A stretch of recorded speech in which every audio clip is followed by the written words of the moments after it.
Ngiye kubagezaho ibintu bikomeye cyane biteye ubwoba abakire ba mbere ku isi bakora by'amahano cyangwa se abayobozi bayoboye ibihugu by'ibihangange n'ibyamamare bakora biteye ubwoba kandi ibintu by'ubwicanyi bikabije cyane biteye ubwoba.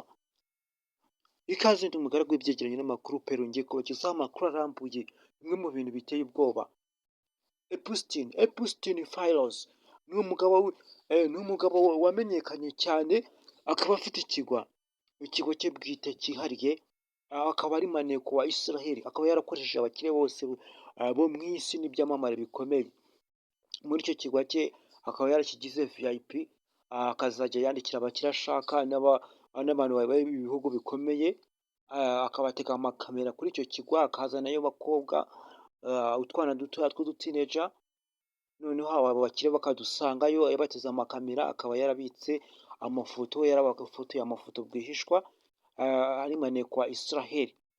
Ibi ngibi rero byakomeje kuba ikibazo cyane, kuba Elon Musk na Bill Gates na Trump n'abandi bakomeye cyane bagarutse mu madosiye miliyoni 7 za Epstein Files. Izi dosiye ziteye ubwoba cyane kubona harimo na Elon Musk na ba Bill Gates batera inkunga abana batoya ku bijyanye n'inkingo, ariko akaba aribo basambanye baviyora abana batoya cyane kuri icyo kigo. Amavideo bayasohoye amwe, ariko ngo ibyatumye aya madosiye ya Epstein Files batayasohora mbere ngo ni uko n'uyu mugabo uyoboye igihugu cya Amerika cy'igihangange Donald Trump yari arimo, bakaza gukuramo amazina ye bagasohora miliyoni 300,000, akaba aribyo basohoye, ibindi bine byose bikaba bikibitse batari babisohora. N'ibintu byateye inkeke. Donald Trump akijya ku buyobozi yavugaga ko mu ndahiro yarahiraga ko azahita asohora izi dokima za Epstein Files.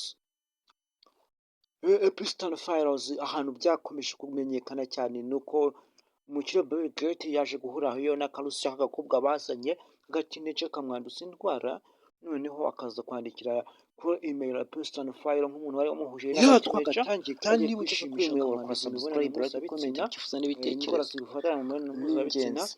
Ariko ubu ngubu tuvugana subscribe, like na comment yatandukanye n'umugore we bashakanye, twagezeho ibyegeranyo bikomeye cyane bigaragaza ko aribyo bapfuye. Subscribe munsi muri uyu muryango mugari. Ibintu biteye inkeke cyane kuba abakire abantu mufatiraho icyitegererezo, nibo bica bagakiza abantu, bakwereka ko bagushyigikiye ubuzima, ariko nibo bantu baviyora udukobwa dutoya cyane ngo tw'imyaka 5, 10 kuzamura, ngo kenshi cyane ngo batanga buruse zo bajya kwiga, bakazana udukobwa tw'abakene bakuye mu bihugu bitandukanye bakatujyana kuri icyo kirwa.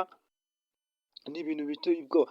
Kimwe n'uko umuyobozi ukuriye FBI muri Amerika, Congress, iki dokima cyangwa se iki kirego cya Epstein Files, bwo bamusabaga abaturage ku gitutu kugisohora, Donald Trump nibwo yemeye kugisohora.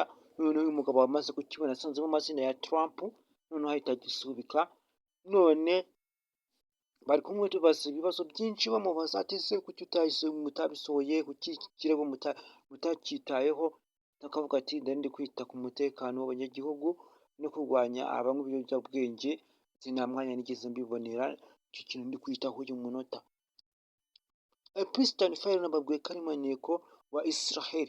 Noneho Israel murabizi ko ifatira imyanzuro Amerika mu gihe Amerika ishatse gufatira imyanzuro ikomeye Israel, bakoresha iri terabwoba ry'amavideo bafite abayobozi bakomeye harimo na Donald Trump, ari kuvura utwana dutoya bakamubwira ko barayasohora, noneho ibyo bashaka bakategeka igihugu cy'igihangange nka Amerika.